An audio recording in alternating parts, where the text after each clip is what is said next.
de adquisición de deuda inicia en el año de 1992, precisamente el 18 de mayo, en el que se da la descentralización de la educación de los estados. Hasta ese año, hasta 1992, la federación venía cubriendo el 100% de las nóminas magisteriales. Derivado del proceso de TLC, derivado de las finanzas nacionales, el gobierno de la República en ese año decide descentralizar la educación. Posteriormente, en el año de 1993, y esto lo quiero puntualizar porque no obedece a cuestiones de ninguna manera partidarias, sino a los procesos que el Estado ha debido ir acordando en el tiempo con la Federación, se modificaron los acuerdos para crear servicios educativos del Estado, ¿verdad? Posteriormente, en el 1998 aparece el FAEP, que es un fondo que termina el próximo 31 de diciembre. Se sustituye por el FONE. ¿Qué quiere decir esto? Bueno, surge este fondo en el que determina la Federación los recursos que nos va a dar a los estados para cubrir solo las nóminas federales, ¿sí? Y en 2007 se hace una nueva modificación a los porcentajes de cálculo para este fondo de educación que es el FAEP. ¿Qué tiene que ver con esto? Tiene que ver que las finanzas del Estado en el tiempo, sumadas, adelante, ustedes pueden ver en el tiempo cómo en la columna oscura contra la verde, el Fondo General de Participaciones se ha ido disminuyendo con relación al gasto educativo. El Fondo General de Participaciones, ese verde, esas columnas verdes, es el ingreso que recibe el Estado de la Federación para hacer frente a todo, no nada más a educación, así como lo escuchan ustedes, es a todo, al 100% de las obligaciones y compromisos que tiene el Estado en materia de gasto, de inversión, etcétera.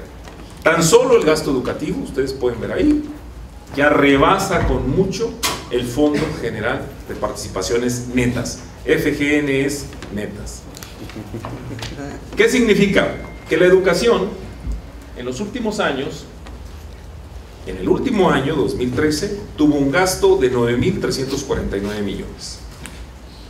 Tan solo en educación básica fueron 6.882 millones de pesos. Tan solo en las escuelas primarias, preprimarias, primarias y secundarias.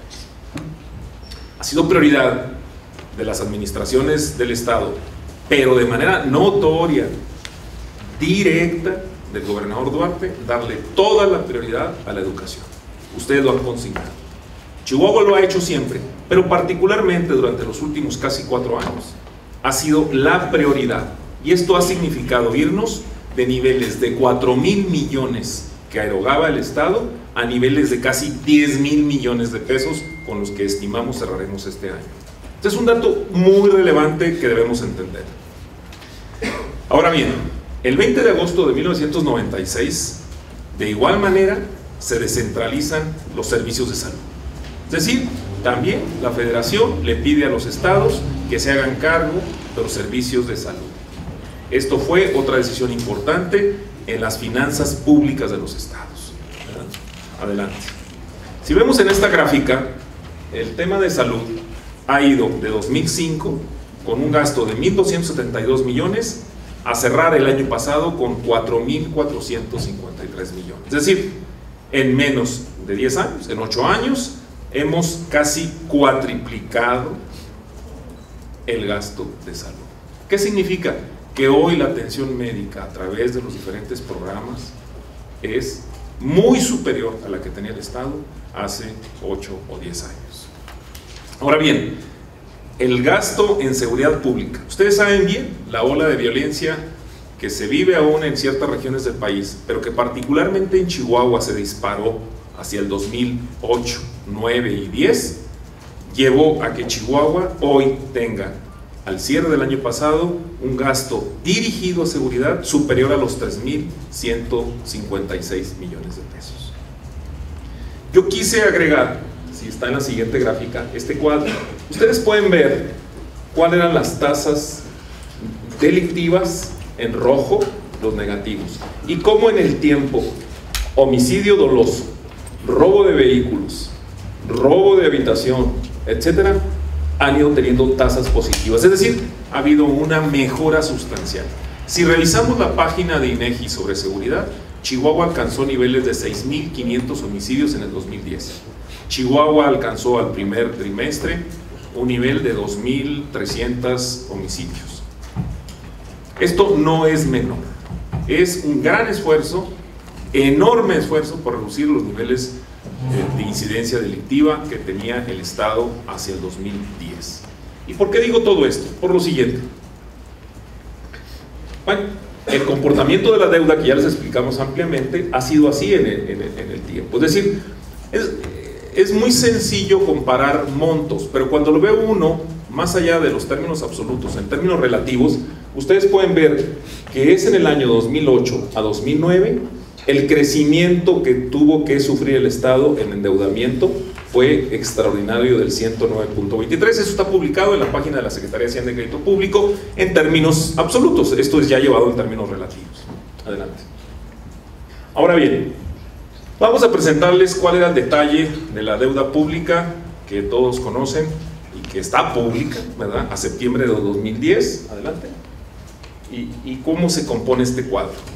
Cuadro que además quiero decirles, y por eso invitamos al Auditor Superior del Estado, de una manera profesional, cuidadosa, desarrollamos de manera conjunta bajo la supervisión y análisis de la Auditoría Superior del Estado.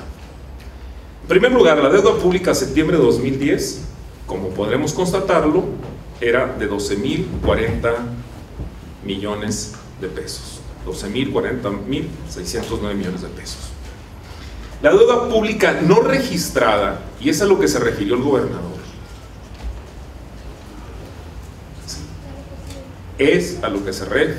el gobernador, era al 30 de septiembre 3.159 millones de pesos. El gobernador habló de una cifra de 3.000. La deuda pública total al 31 de diciembre, por lo tanto, en realidad eran 15.200 millones de pesos. Ahorita vamos a explicar en qué consiste esta deuda pública no registrada, ¿sí? El costo financiero de la deuda al 31 de diciembre de 2013, acumulado de todos los años, es de 3.000, o fue de 3.673 millones de pesos. La deuda pública más el costo financiero, es decir, los 15.200 que están ustedes viendo en el inciso C, sumado al inciso D, da 18.873 millones de pesos, que, ojo, representa el 80% como parte, digamos, del componente de deuda. El importe de deuda pública 2010-2013, es decir, los 3 años de esta administración, diciembre 2010, diciembre 2013, es el 20%. Cuando se ha señalado que esta administración pública ha incrementado 3 veces la deuda pública, señores, aquí está, claramente que el incremento es el 20%, no el 300 ni el 400%. ¿Sí? Ahora bien, si nos vamos a la siguiente hoja y de manera muy rápida, porque son muchos números y pequeños, ustedes pueden ver cómo estaba integrado justamente la deuda que no estaba registrada. Ustedes pueden ver al final de la segunda columna los 3.159.756.000. ¿Sí? Estaba integrada por proveedores, cadenas productivas, cuentas por pagar a programas, depósitos en garantía, pasivos de corto plazo, pasivos bancarios, deuda bursátil con participación en UDIs. Ojo, no son las carreteras. Era una deuda originada en la administración del gobernador Barrio, que fue liquidada ya. Repito, no estamos señalando más que los hechos técnicos que se dieron en diferentes tiempos.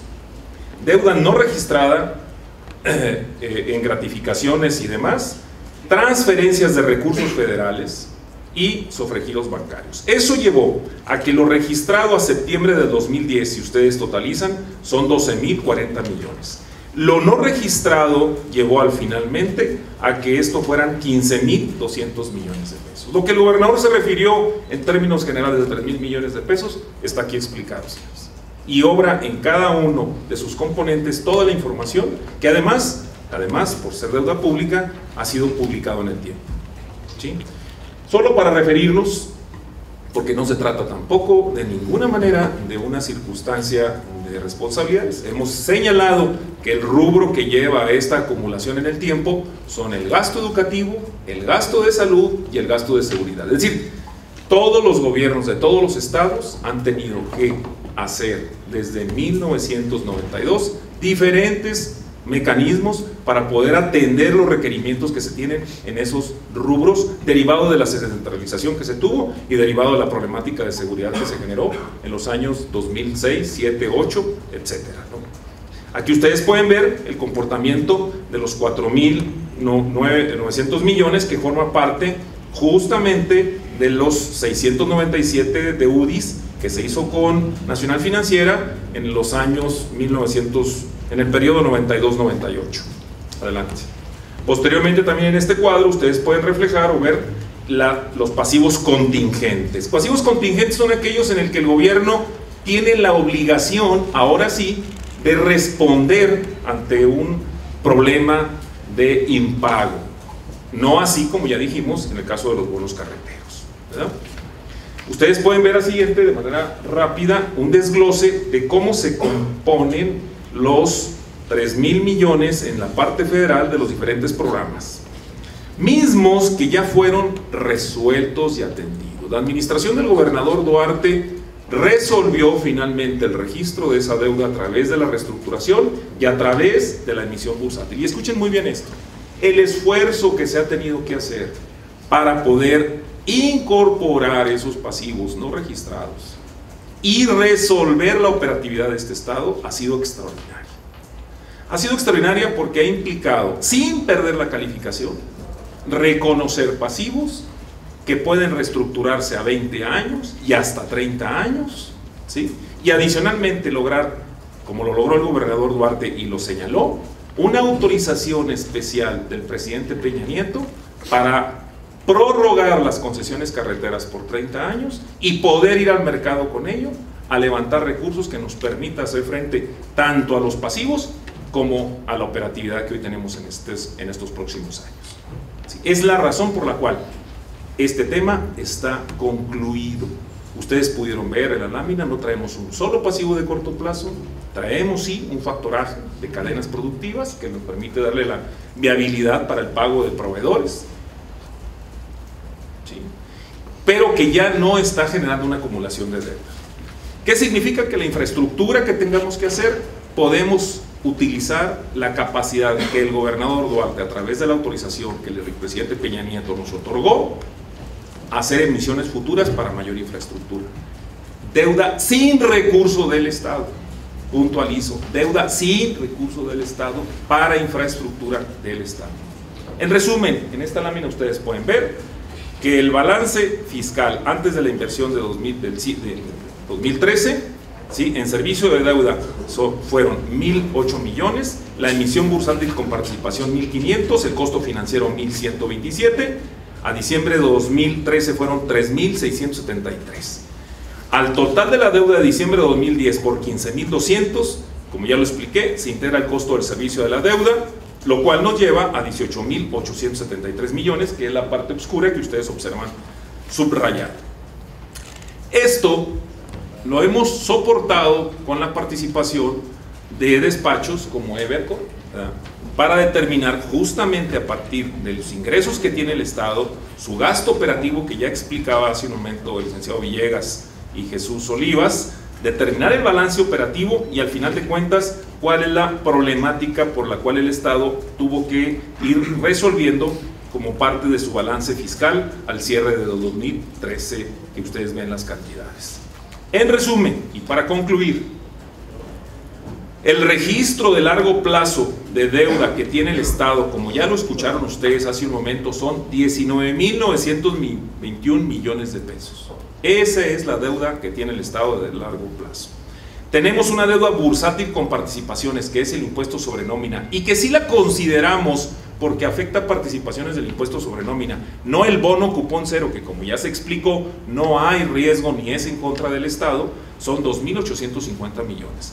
Y estamos considerando inclusive 772 millones del pasivo que tiene contraído el COESBI y donde el Estado lo registra como aval o contingente, de manera tal entonces que la deuda son 23.544 millones, como ustedes lo están viendo ahí, ¿sí?, que serían el cierre, o que fue el cierre a diciembre de 2013.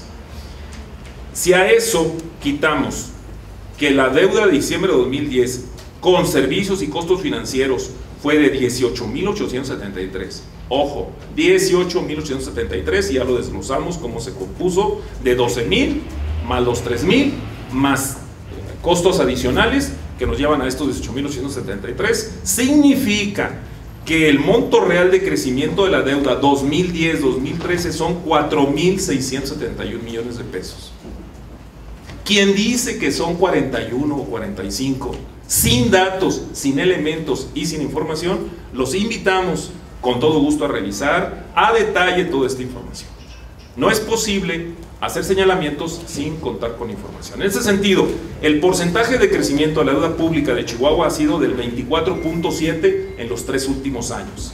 Y ustedes pueden ver un asterisco que dice que el crecimiento de la deuda pública nacional en este mismo periodo fue del 39.28. Es decir, Chihuahua está por abajo del endeudamiento que ha tenido el resto del país. Y con eso concluimos y estoy a sus órdenes. Señor, en esa condición pudo haber tenido implicaciones jurídicas el no haber registrado esta deuda, que después se representó una sorpresa y un reto para atender a la administración actual, particularmente porque nos había mencionado el gobernador al momento de la entrevista de que